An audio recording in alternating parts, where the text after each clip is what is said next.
Okey, hari ini kita akan belajar standard pembelajaran 5.1.3. Okey, untuk menggunakan kata seru dan kata tanya mengikut konteks dalam ayat dengan betul. Okey. Jadi kata seru, apakah itu kata seru? Kata seru ialah bentuk kata yang berfungsi melahirkan berbagai-bagai perasaan dan digunakan dalam ayat seruan. Okey. Apa kata seru? Contohnya aduh, cis, amboi, oh, wah, syabas, aduhai, wahai. Ini adalah contoh kata seru. Okey. Apabila di dalam ayat mengandungi kata seru, ayat itu dinamakan sebagai ayat seru. Okey. Contohnya, aduh, sakitnya kakiku. Okey. Jadi ini adalah ayat seruan. Mesti ada tanda seruan di akhir ayat seruan. Okey. Apabila sesuatu ayat mengandungi kata seru, di akhir ayat mestilah diletakkan tanda seru. Ni ya, tanda seru. Okey. Jadi bagaimana nada kamu nak baca? Nada tu bergantung kepada kata seru yang digunakan. Okey. Jika aduh, nadanya seperti sakit. Okey. Kalau cis, nadanya seperti marah. Okey. Kalau wah, syabas, nadanya sangat gembira. Okey. Okey, untuk yang kedua ialah kata tanya. Okey, apakah itu kata tanya? Kata tanya ialah perkataan yang digunakan untuk menanyakan sesuatu atau menyoalkan sesuatu. Contohnya, kata tanya mengapa, berapa, bila dan bagaimana. Okey. Sekiranya kata tanya dikedepankan, maka kehadirannya dalam bentuk tulisan lazimnya disertai partikel kah.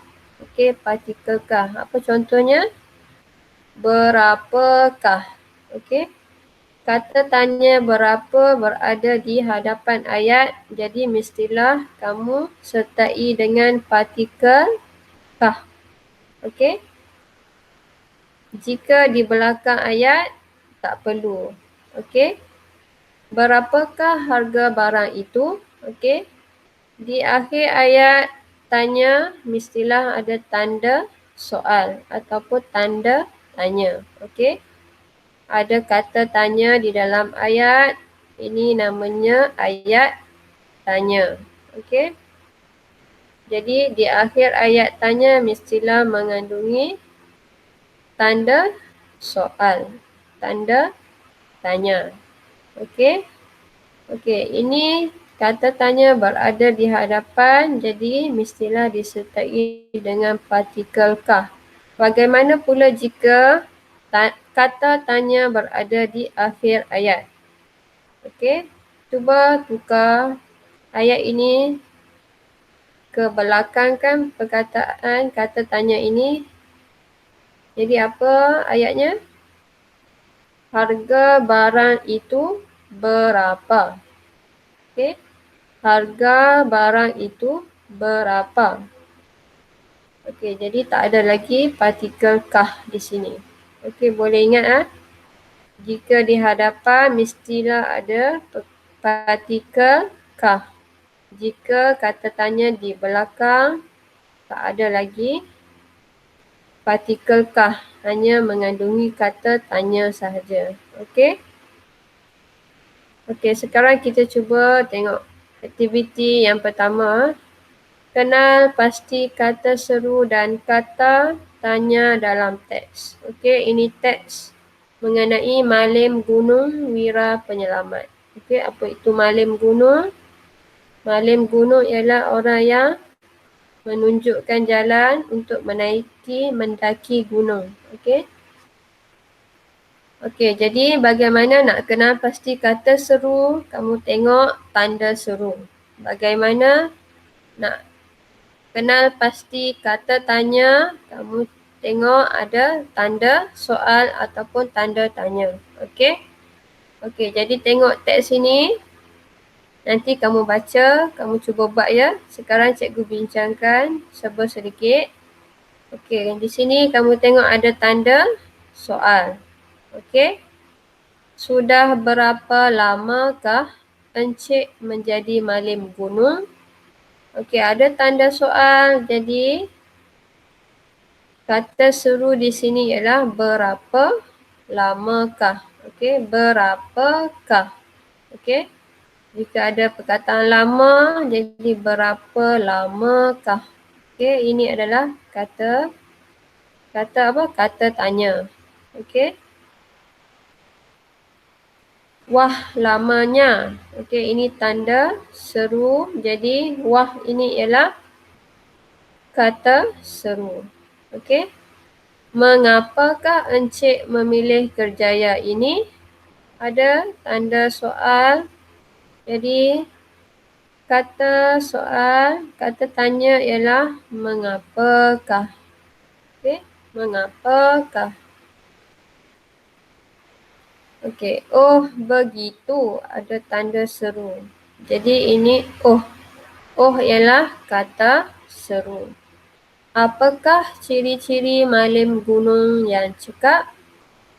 Ada tanda tanya, jadi ini adalah kata tanya. Apakah? Okey. Seterusnya, apakah pengalaman yang paling mencabar yang telah Encik tempuhi? Okey, ada tanda soal. Jadi, kata tanya ialah apakah. Okey. Oh, banyak pengalaman yang telah saya tempuhi. Okey, ini tanda seru. Jadi, ini adalah kata seru. Oh. Okey. Kena ingat selepas kata seru mestilah ada tanda koma dahulu. Okey. Sebelum ayat yang seterusnya dan diakhiri dengan tanda seru. Okey. Seterusnya, aduhai, malam sungguh nasib kami. Okey, ini tanda seru. Jadi aduhai, ini nadanya sedih. Jadi aduhai ialah kata seru. Okey. Aduhai, kasihannya mereka. Okey, ada kata tanda seru di sini. Kata serunya adalah aduhai. Okey. Syabas, Encik memang malim gunung yang hebat. Okey, tanda seru ini syabas ialah kata seru. Okey, itu sahaja.